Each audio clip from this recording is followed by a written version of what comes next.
Hi, everybody. Let me pause the recording for 1 second so we get started. See you in a second. Good morning. I'm Sam Bennett from theorganizedartistcompany.com, and together we are going to welcome this day with prayer. We're going to start by breathing. Inhale for 4, hold for 7, exhale for 8. We'll do that 3 times. And then I'm just going to pray whatever it is that's there to be prayed, and then we'll talk. And if you have anything you would like me to talk about or pray with you for, you can put it into the chat or onto the Facebook page. I'll be trying to check back and forth between those two things. And yeah, we'll just be here together for a little bit. You ready? Let's inhale, 2, 3, 4. Hold, 2, 3, 4, 5, 6, 7. Exhale, 2, 3, 4, 5, 6, 7, 8. Inhale, 2, 3, 4. Hold, 2, 3, 4, 5, 6, 7. Exhale, 2, 3, 4, 5, 6, 7, 8. Inhale, 2, 3, 4. Hold, 2, 3, 4, 5, 6, 7. Exhale, 2, 3, 4, 5, 6, 7, 8. Creator, Mother, Father, God, we come to you in circle. We come to you in prayer. We come to you broken, open. We let down our defenses. We let down our I'm fines. We let down our belief that the world should be different than it is. We relax into this present moment. We feel ourselves here in the center of each moment,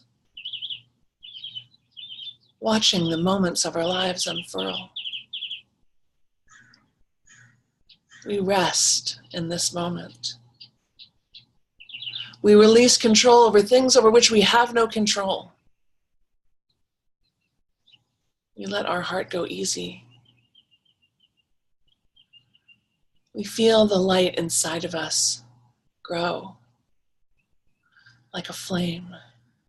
We let our inner flame grow until it is the size of our whole body. We let our inner flame grow until it surpasses our body, till it's wider and taller and broader than our body. We let our inner flame reach all the way up to heaven to connect us to the stars. We are made of stardust. We are the same.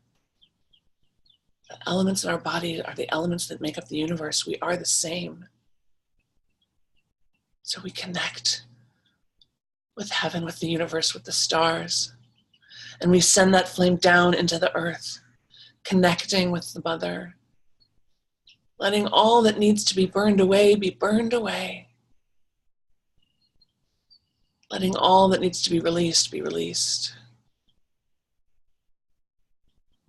And we imagine this purifying flame in our bodies, so warm, so bright.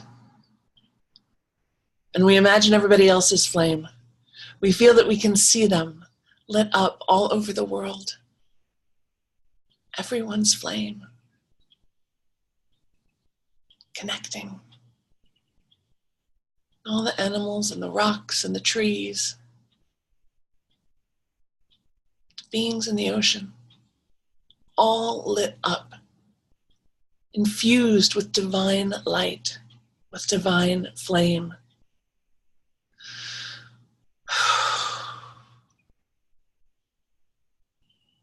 We relax into the flame. We are here as temporary as a flame, burning as brightly as a flame, consuming all things, transforming all things. And in this moment, we know that we are transformed. All that has been true before does not have to be true right now. All that has been true before does not have to be true right now. All that has been true before does not have to be true moving forward. We open up to a new truth. We say hello to a new truth.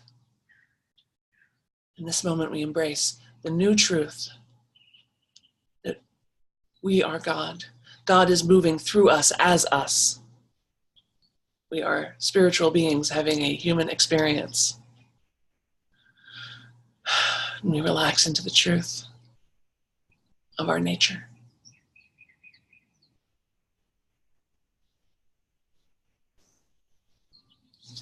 Amen.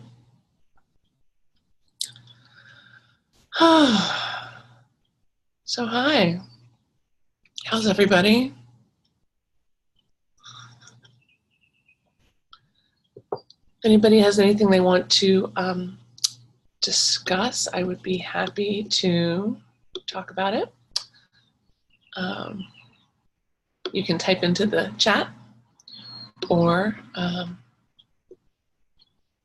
into the Facebook Live if you're watching on Facebook. I did get a few requests for prayers in advance. Well, we're still sort of high off the previous prayer. I'm a little high off the previous prayer. I don't know how you guys feel. Here, I'll turn this so you can see the message. Art before housework. Diane says, that was amazing. All that has been true before. It's absolutely true. We act like, we're set. Like we're fixed. But we're not. I mean, what's the thing about we have an entirely new body every 7 years, right? The rate at which our cells regenerate. And we're not locked in. We're not locked into the past. We're not locked into other people's opinions about us. We're not locked into our own opinions about ourselves. We get to be made new anytime we choose to be made new. You can choose a new path. You can choose a new future. You can choose to handle things differently, to talk to yourself differently, to treat yourself differently, to prioritize your life differently. You have the freedom and the authority to do that. In fact, you have the responsibility and the obligation to do that. And anytime you're doing anything short of that, you're playing the victim. You're letting other people decide what your meaning is, what your life is. Oh, I can't do that. I'm not smart enough, or I'm too old, or I'm too sick, or I'm too this, or I'm too that. No, you're not. No, you're not. You might not be able to do it in the way that other people do it. You might not do it in the way that you used to do it. You might not do it in the way that you think you have to do it, but you can do it. Whatever it is, you can do it. I guarantee you can do it. You wouldn't have the idea. Ideas are God's invitation. Your ideas are God's invitation to you. And you'll notice you don't have every idea in the world. You have your ideas because you can do them. I don't have ideas about, building rocket ships. That's not my work. That's not for me to do. Other people have ideas about that. I have my ideas, and it is my job to execute on my ideas. Not all of them, not all the time. Some of them, stay ideas. But I try not to do things because I think I can't, or I think I'm not allowed. So if you want to quiet your heart for a second and hear the prayers of the people, we have prayer for pollution and care for the earth. But whenever I hear the word pollution, I don't know, it makes me think of inside pollution, of like the pollution inside of your mind. The garbage that we let occupy our mind. The crud and the pipes, the old stories. We need to have a healthy ecosystem internally as well as externally. So prayer for human care and decency. I think care and for all things, to do things with care, I think is a fine goal. There's a lot of talk now about mindfulness, and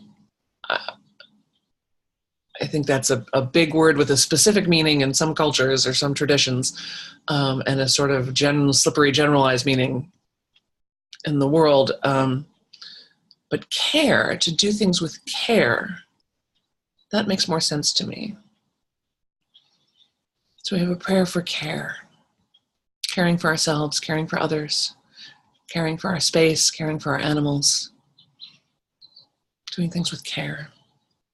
And decency, I love that. We don't have to love everybody. We don't have to like everybody.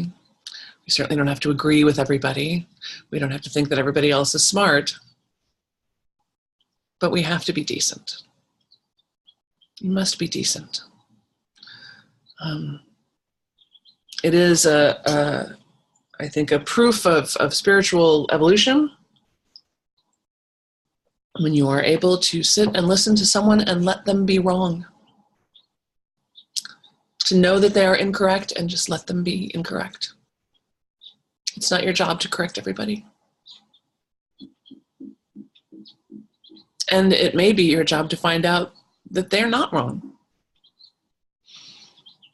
You know, I have family and friends with whom I feel we disagree a great deal on a lot of things. But I don't disagree with their heart. I don't disagree with who they are and what they want for themselves in the world. We want the same things. We want care and health and warmth. We want to feel like our work matters and our life matters.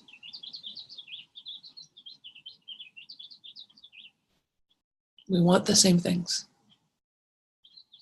And so in that we pray for decency. I got a prayer for general health and safety, which, we talked a lot about safety last week, and I feel like safety comes from inside. It's not an external circumstance. It can't be guaranteed by the world. Neither can health. We're not promised those things. So while I, of course, want everyone to be safe and healthy, I also want us to be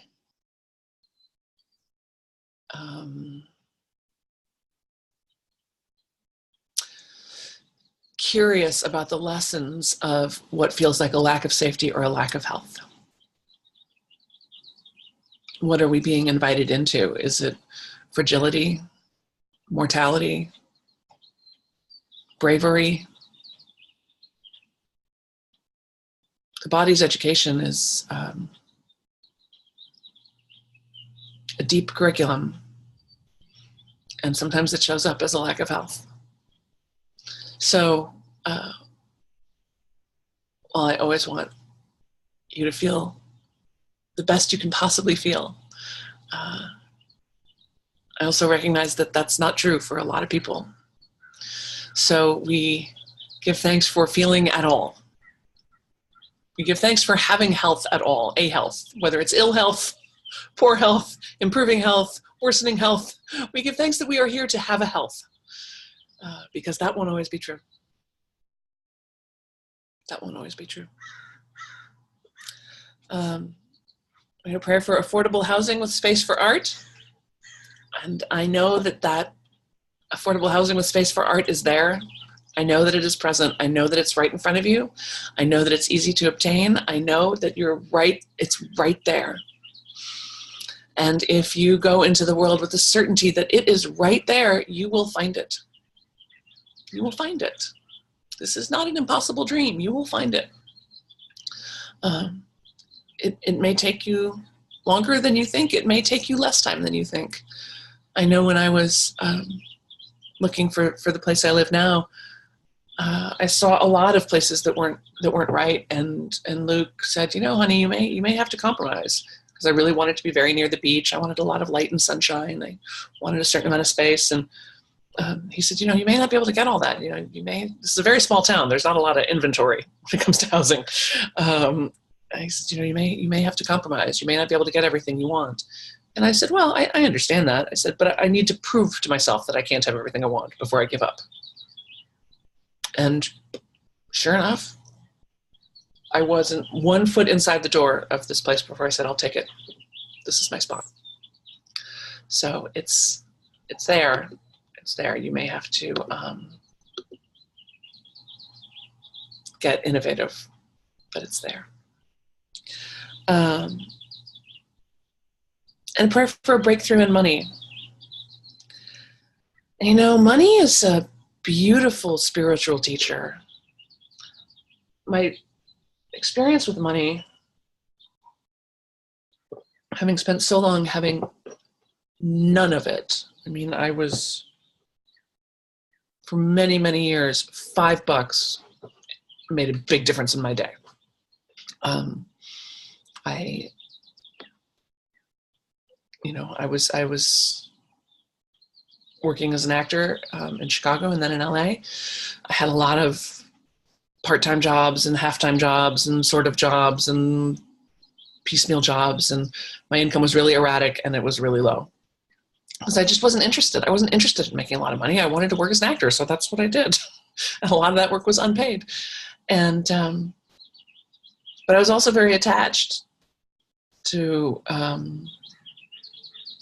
good I was at being broke. I was proud of how good I was at being broke.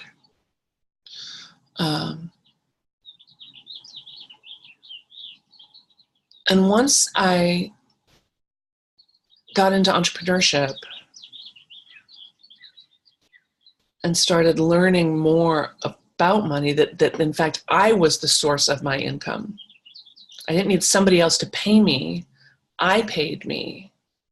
And that I had the ability to create as much money as I wanted to create.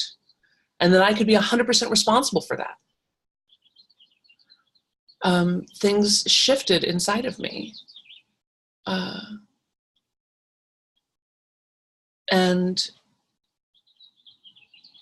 you know, I paid more in taxes last year than I made 10 years ago. By quite a bit, actually.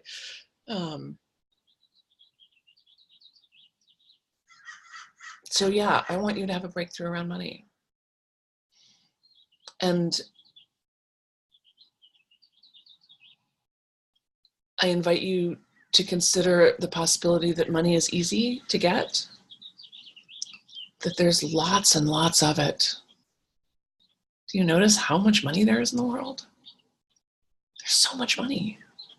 There's so many people spending so much money on so many things. I used to go to, I remember I went to being at the Beverly Center in LA, which is this big shopping mall. And at the time it was a very high-end shopping mall. And I was walking through the stores. I seriously didn't have 2 nickels. I couldn't buy anything.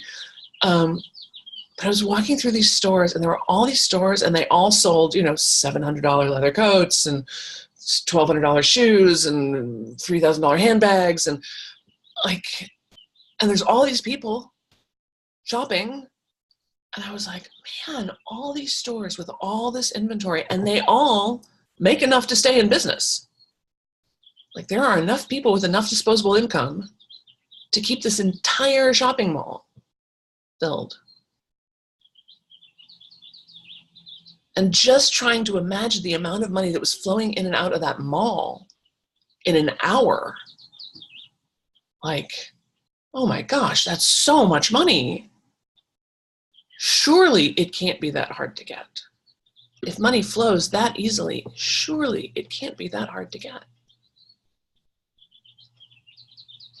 And in my experience, it's true. Money is not that hard to get. And anytime I think it is hard to get, there's something I'm not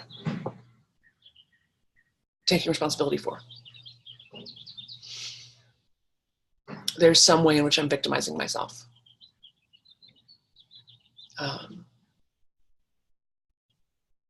So yeah, there's a lot of great spiritual teaching around money. If we want to talk more about it, I'm happy to. Let's see, somebody says, so beautifully expressed, Sam. The pressures in our lives, including serious health challenges, are where the learning and growth lies if we maintain awareness. Yeah, and I don't mean to, you know, like I said, just paint everything pink and act like it doesn't matter. You know, or like if you, and I really, really take issue with, you know, there's a certain aspect of the personal development world that seems to sort of share a belief that like if you're not healthy or if shitty things are happening to you, like you're not thinking about it properly, you know, like you're just not being positive enough. And I really dislike that way of thinking. I don't think that everything happens for a reason. I just think that everything happens. And I think we get to decide what the reason is. But I don't think that people get disease or bad circumstances in their lives or whatever because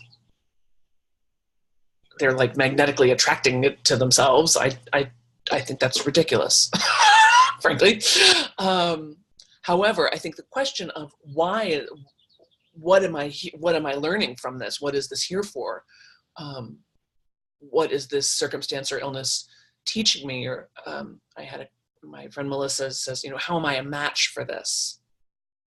What is it about this illness or this circumstance or this hard thing that somehow works for me? You know, that like, where's the part of this that I mirror in other aspects of my life?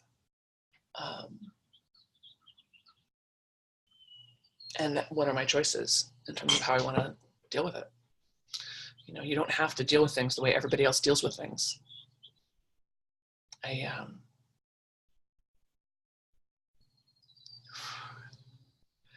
See, now I'm about to talk about something I really don't want to talk about.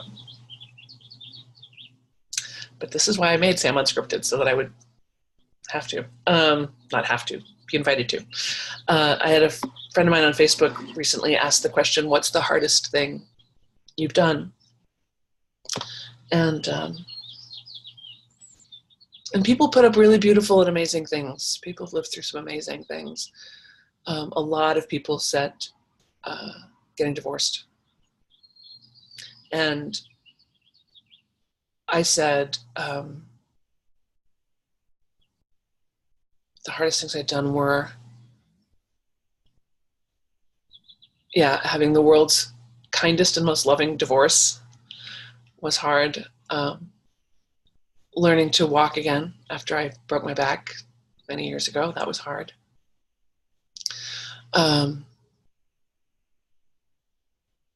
But the most hard thing was, whatever it was, my 25-year journey of infertility.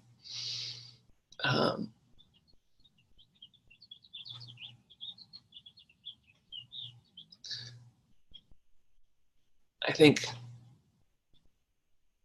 dealing with things like infertility,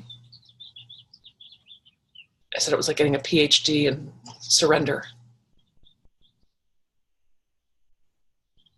Finding out really what the limits of your control are. And the choices you make. And forgiveness. And finding out that your life isn't going to go the way you thought it was going to, and that's okay. It's sad, but it's okay.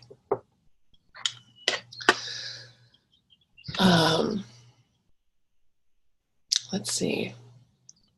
I think Sabine, she says, how can I deal with people in my family that judge me by the money I have or actually don't have, being the first entrepreneur in my family and writer?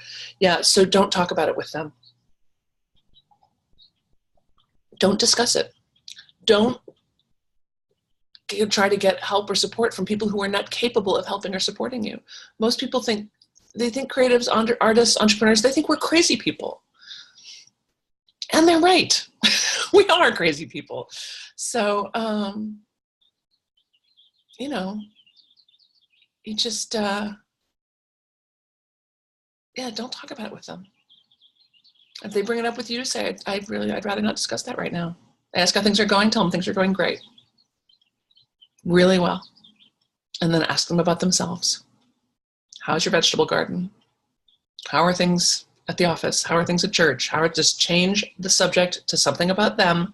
They won't even notice. Don't even get into it with them. Seriously. And that's true of, you know, we love our families. They love you. They want you to be safe. That's why they pick on you like this. They think they're helping you. right? So, but you don't understand why they do what they do either. So, just let it go. Don't discuss it. And all of you may want to make a note right now. What is something you are not going to discuss with someone else? At least not right now.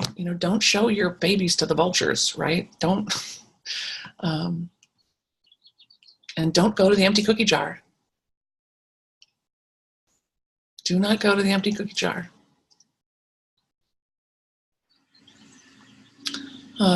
Roxana says, exactly, I feel it. Money is everywhere. Now I know that if my workshop doesn't sell or something, it is not because there is a lack of money.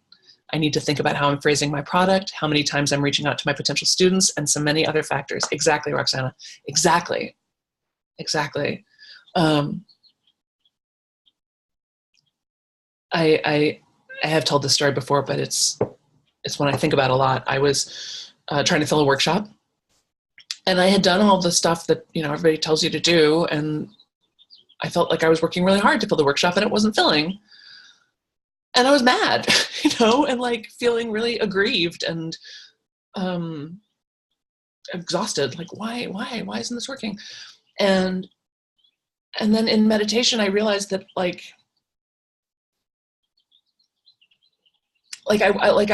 wanted to show off my long list of things. Like I wanted approval for all the work that I had done.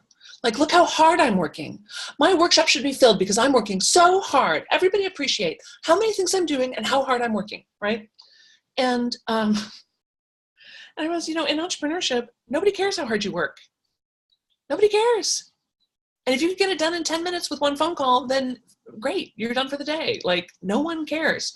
It's not like, it's not an office. They don't pay you just for being there. You don't get paid for showing up. So I realized, no, when you're an entrepreneur, you get paid for results. So I realized, wow, yes, I had done a lot of things to fill the workshop, and I may have to do 100 more things. It may be much, much harder to do than I thought it was. Or maybe it's much, much easier. Like maybe there's some easy way out that I just had been ignoring because I was so busy trying to get gold stars for how hard I was working. So,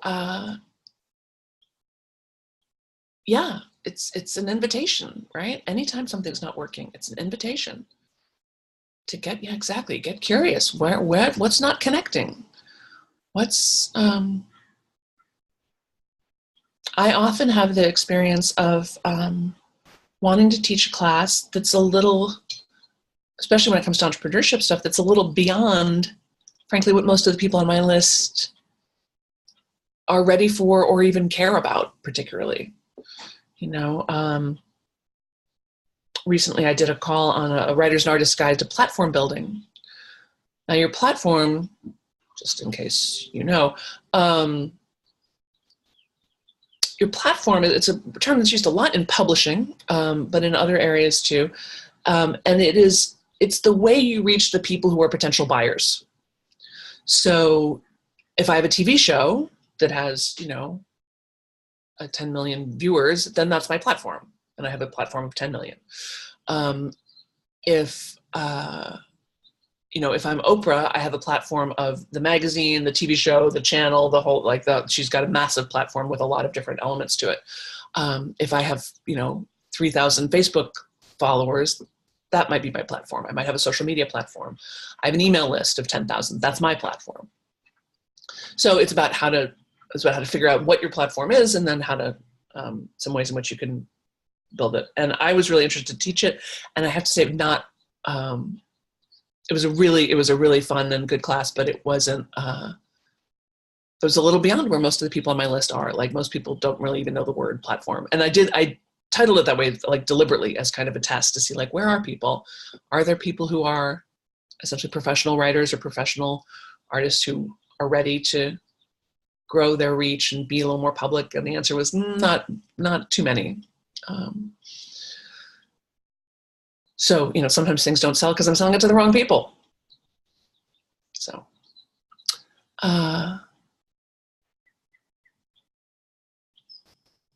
Sonia says, hell no, of course. It's Sonia, by the way, with MS for many, many years, but I stand by the point. Yes, that awareness is that illness is an invitation to awareness. I think that's absolutely true, especially something chronic like MS. Good for you. Cheers. Sabine says, they keep asking, but I know they can't see my good idea. Thanks. Yeah, just say, you know, like, you can make a joke about it. You can just, oh yeah, I'm not, I promised myself I wasn't going to talk about work tonight, so let's talk about you instead. Like, just skip right over it. But make sure you do have people with whom that you can talk to it about, right? Your work. That's one of the reasons why 365 Club is so great, is to have a community, you know, where you can talk about things and have a nervous breakdown and celebrate your wins. But not everybody's going to get your successes either. But you need to have a community of people who do. Let's see if there's anything on the Facebook page, because I'm realizing I haven't been over there at all. Crystal says, yes, me too. Pixie's here. Crystal says, hey, don't decide for us. Maybe it's exactly what we need. Oh, she says the video keeps crashing. I'm sorry to hear that. That might be your internet connection. You try closing out all your other windows and see if you can be somewhere where there's a really strong internet connection, because that's what helps that. Good. Oh, Judy's there. Crystal, hi, everybody. Great. Good. Is there anything else anybody wants to think about or ask about or discuss? If not, I'm happy to pray us out and we can go on with our day. Thank you so much for being here, everybody. I love that you're all showing up for this. I love this earlier time. I think this is going to be good. This it's 8 a.m. Pacific time. It's a little, but it works well for me. I'm often up early, and when it was at 10, like I tried to sort of keep all the time before this call, this event clear, so I would sort of be, so I wouldn't answer the phone, I wouldn't look at email. I would just sort of kind of stay in a sort of quiet receiving space. But it's a lot of time, to like wait until 10 to do anything. So I think this earlier morning time is going to be better.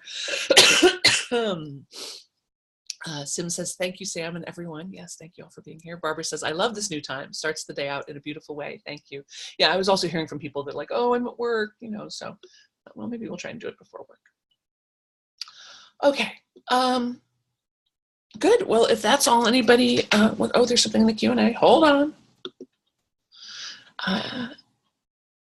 Claudette says, oh, group 2 is here before our community accountability call. Yay. Yay for community. Can you talk about ruminating on resentment? Like, I make a commitment to let it go, but it keeps coming up again. Yeah, good question. Good question. Resentment. Okay. So the best tool I know for working with resentment is Byron Katie. I'm a big fan of her stuff anyway. She absolutely saved my life. You can find her at thework.com. And she's got worksheets and videos, and I think there's even like a 800 number you can call and have somebody work through this. But let's do it right now. Let's do it together. This is Byron Katie's The Work. So everybody find something that they're mad about. Somebody you're upset with, somebody you think isn't doing things right, somebody who's hurt you, somebody you're upset with. And don't make it you, make it somebody else. Make it a real resentment to other people. So let me pick a real one from my actual life. Let's see. I'm tempted to make something up, and I'm like, no, this is about real stuff. So let's be real. I am. I'm feeling so mellow and blissed out. I feel like I'm not resentful of anybody, but that can't be true.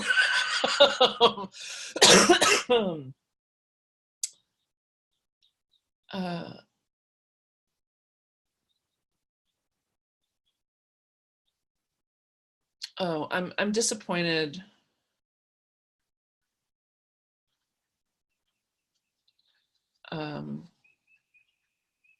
and let's just say, just use an initial, in A,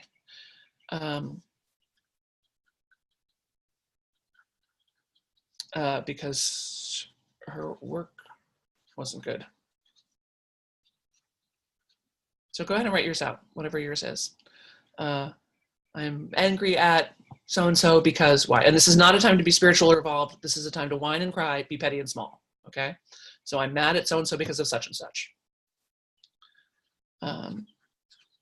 And I'll just do like sort of the mini version. There's more to this process, but I'll just do the little bit. So the first thing we do is we ask some questions about this. So this is just about examining your thoughts. It's not asking you to change your mind. It's just about looking at what you're believing. So I'm disappointed in A because her work wasn't good. So if the statement is, her work wasn't good, is that true? Yes. I feel that yes, that's true. But the second question is, can I absolutely know that it's true? Her work isn't good. Can I absolutely know that that's true? No, I can't absolutely know that that's true. Like from God's perspective, you know, probably from her own perspective, she thought it was good. So can I absolutely know that it's true? No. So those are the first two questions. Is it true? Can I absolutely know that it's true? I will say the first time I did Byron Katie's work, I was angry with somebody and I said, I am angry with M because he is a punk ass bitch. It was like, M is a punk ass bitch. Is that true? Yes. Can I absolutely know that that's true? I guess not. No, fine. So, okay. So her work isn't good. Is that true? Can I absolutely know that that's true? No. How do I feel when I think the thought, A's work isn't good? How do I feel when I think that thought? I feel judgmental. I feel righteous. I feel finger shaky. I feel put upon. Like, great, now I have to do it over. Why can't everybody just do things right the first time? What is that? Victim. I feel victim-y. I feel pissy. I feel put upon. Did I say put upon? Yeah. So yeah, do your own inner work. Like how this statement, how do you feel when you believe that thought? How do you feel? Is it true? Can I absolutely know that it's true? How do I feel when I think that thought? And then the fourth question is, who would I be if I never had that thought? So I make a picture in my mind of me and that person, and I've never had the thought that their work isn't good. I don't have any thoughts at all maybe about them. Like, who would I be? I would just be sitting here. I don't know, I'd feel probably a little more relaxed. I might notice the parts of their work that is good, that's very good, actually. Okay, so those are the four questions. Is it true? Can I know that it's true? How do I feel when I think the thought? Who would I be if I never had the thought? Who would I be in relationship to that person if I never had the thought? And then comes the turnaround. So we look at the question, and we just try to look at other variations of the statement and see if they are more true, less true, as true. So A's work isn't good. A's work is good. Is that more true, less true, as true? Well, it's probably more true. Her work is more good than not good. Okay. My work isn't good. Oh, yeah, that's true. That's true. Sometimes certainly my work in explaining to her what her work wasn't very good. Yeah. My work is good. Yeah, that's true too, sometimes. My thinking isn't good. That's another way that you can put in my thinking instead of the thing and see if that goes, yeah, so like I'm mad at so-and-so because they're fat. Like my thinking is fat around that person.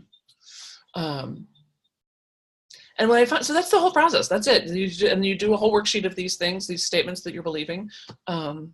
And then you ask the four questions and then you turn them around as many times as you can. And I love it because it's just a big word game, which I love. And what I find is that it really starts to loosen the screws around your believing. Jaslyn says, so I don't know what to make of this. Should I go look at the rest of this? I'm not sure what you're asking for, Jaslyn. Oh, here we go. So I'm resentful of my ex-boyfriend for sexual abuse for 1.5 years. It's hard to build my self-esteem. So yeah, good. Oh yeah, you got this, Jazz. Very good. So I'm resentful of my ex-boyfriend for sexual abuse for 1.5 years. Is it true? Yes. Can I absolutely know that it's true? Perhaps not. Right. Perhaps not. How do I feel when I think that thought? I feel like it's my fault. Who would I be if I never had that thought? Oh my gosh, I'd still be in that relationship, still suffering. Right. Right. So then the turnarounds are, he sexually abused me. I sexually abused him. I sexually abused me. He did not sexually abuse me. Right. So we just find the breaks, right? And again, I'm not trying to minimize anything that's happening or pain can call it a party. But I will tell you that I did this work around some terrible things that happened to me when I was younger. I did a lot around the infertility, did a lot around a lot of things. And there are some things that I just thought, well, this is just my cross to bear. Like, this is just my wound and my scar, and I'm never going to heal from this because it's impossible to heal. And doing this work healed it. Like, healed it, like made it disappear entirely. Like, I forget it even happened. So, I was at a retreat. Byron Katie lives her place is in Ojai, just down the road from me. So I went to a 2-day retreat she was offering. And, I would go to listen to her read the ingredients on a jar of peanut butter. So it was a workshop on identity. And the first thing she had us do, there was a little worksheet and it said, I am a man, woman, I am X years old, I am a wife, mother, sister, daughter. And so the first question is like, I am a woman. Is that true? Is that true? Can I absolutely know that that's true? Like, from the inside, how do I know that? How do I know that? I know other people tell me that. I know I shop in that section in the store. How do I feel when I think that thought? Who would I be if I never had the thought I'm a woman? And we were working in partnership, and the woman I was working with was like, who would I be if I never had the thought I'm a woman? She's like, well, I wouldn't be wearing this bra. I wouldn't have put on this makeup. I wouldn't feel like I had to apologize for myself. I wouldn't feel like I needed permission from men. I wouldn't feel deference. Like, it's a really interesting question. I'm 50 years old. Is that true? How do I know that that's true on the inside? For me. How do I feel when I think that thought? As it turns out, I'm not super hung up about aging, so it doesn't bother me that much. But, who would I be if I never had the thought? I hear this all the time from people. Oh, I'm too old. I'm too old. I'm too old. Why? Right? Who would I be if I never had the thought I'm too old, or that I'm 50? I'm like, I probably would guess that I was around 37, something like that. So, yeah. So that's the work. That's how you get past resentment. Is you get your mind out of other people's business and into your own, and just get really curious about what you're believing, about what you about what your beliefs are. And you may have to do it over and over again. And what you find is that, like, this is what we're talking about suffering being a teacher, right? Anytime you find yourself upset. Oh, so where this whole thing went, this Byron Katie identity workshop, right? So then you get to do all this work and you realize that nothing you believe about yourself is true. And that, like, everything you think about the past is just a movie that you're running inside of your mind, right? It's not happening now. And it probably didn't even happen the way you think it happened even then. And everything about the future is just a movie that you're running inside of your mind. And in fact, most of what's happening in the present is just a movie that you're running inside of your mind. And time isn't really time. And, you know, at this point, the walls start to melt. Like you just get like super, I don't know, it made me super blissed out, and just like, you just get really curious, you know, you just get like, oh, wow, the world is so interesting. I wonder what will happen. Yeah, it was a real high. And some people really had to struggle with it, because your ego will put up a fight. Your ego will put up a fight. No, I know they're wrong. But eventually you get tired of fighting and you get more interested in the truth. So I cannot recommend her work enough. She's just wonderful. And Anne Claudette says, brilliant, thank you. Good, my pleasure. I'm glad that helped. Diane says, you have spurred me to realize that I need to find a template for tasks for my team. Do you know if one exists? Sure, there's lots. And I think actually if you use a project management system, like there's a bunch of them, Asana, Trello, Asana like yoga pose, ASANA, Trello, TRELLO. We use one called Teamwork. There's another one called Basecamp. Some of them are paid, some of them are free. They all have pluses and minuses. You just want to poke around and see which one you like. But in all of them, you can create, you can write out a process or a notebook or a template or whatever for tasks. And you absolutely want to do that. And you can hire someone to do it for you too. There are people who are great at that. Good. Anything else? Any other thoughts? No? Marilyn says, Sam, thank you for your amazingly generous spirit. Oh, my pleasure. Thank you. Thank you for being here. So let's pray this out, shall we? I'm really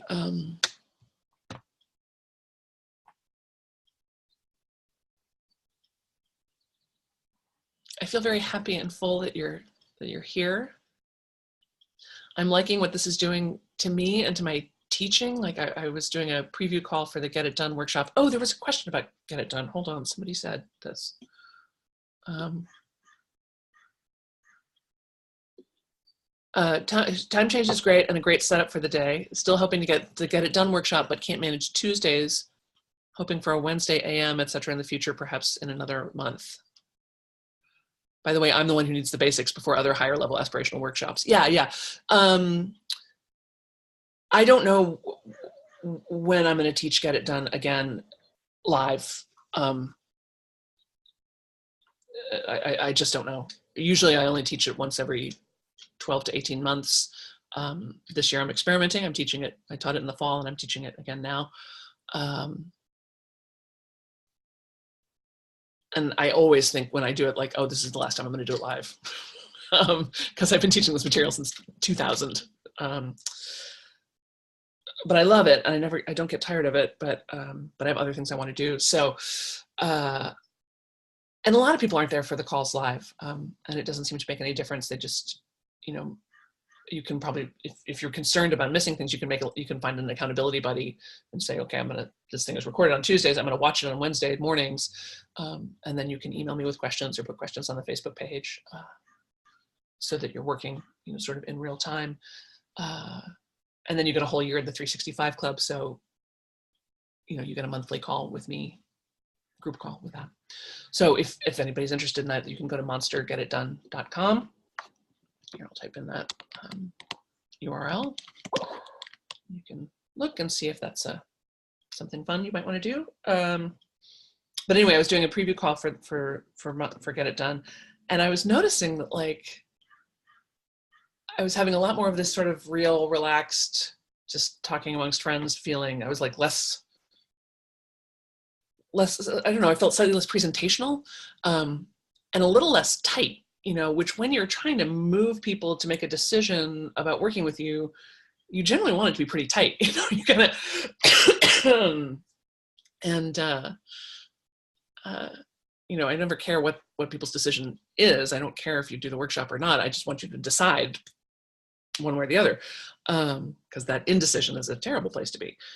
Burns a lot of energy unnecessarily. So yeah, I just thought it was kind of cool. And actually, I remember telling Luke the next day, I was like, I feel a little more like Byron Katie, because Katie clearly, you know, I don't know. This is good. I feel like this is having a positive effect, is what I'm saying. So on me. So selfishly, I like it. Good. Anything else? Anything else? Okay. Oh, I wonder what will happen question, and moving forward, expecting the best. Thanks for the reminder and sharing. Ray got it done. I'll just keep wondering when it will happen. Yeah, so this is something I was teaching about in that preview call, which is when you've got something that you're upset with yourself that you're not doing, or you are doing, you know, like, oh, I keep overeating, or I keep drinking too much, or I keep not going to work out, or I keep not having that conversation with that person that I know I need to have, or, you know, anywhere where you feel like you're letting yourself down, that rather than criticize yourself, you just move slightly into a state of expectation and curiosity. Like, oh, I wonder when I'm going to stop overeating. I wonder when that will happen. I'm so curious. I wonder what the invitation is going to be for me to have that difficult conversation. I can't wait to see.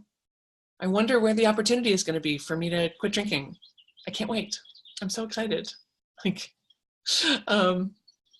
yeah, it just moves you into cheerful anticipation instead of brutal self-punishment.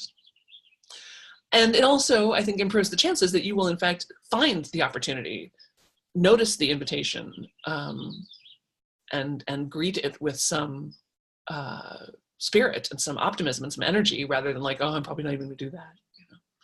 So yeah, so that's what she's referencing. Well, I'd love to have you and get it done if you want to be there. If not, some other time. Okay, so let's breathe and pray, shall we? Let's inhale, 2, 3, 4. Hold, 2, 3, 4, 5, 6, 7. Exhale, 2, 3, 4, 5, 6, 7, 8. Inhale, 2, 3, 4. Hold, 2, 3, 4, 5, 6, 7. Exhale, 2, 3, 4, 5, 6, 7, 8. Inhale, 2, 3, 4. Hold, 2, 3, 4, 5, 6, 7. Exhale, 2, 3, 4, 5, 6, 7, 8. Creator, Mother, Father, God, we come to you so glad for this opportunity to be 1% more real with each other, 1% braver, 1% more authentic, 1% more optimistic, 1% more driven, 1% more relaxed, 1% more present. We thank you for the present of the present. We thank you for our gifts. Fill up the world with light. We thank you for the opportunity to make connections between people. We thank you for the warmth we feel. We thank you for this day in which we get to do your work. Help us to be gentle. Amen. Thanks, everybody.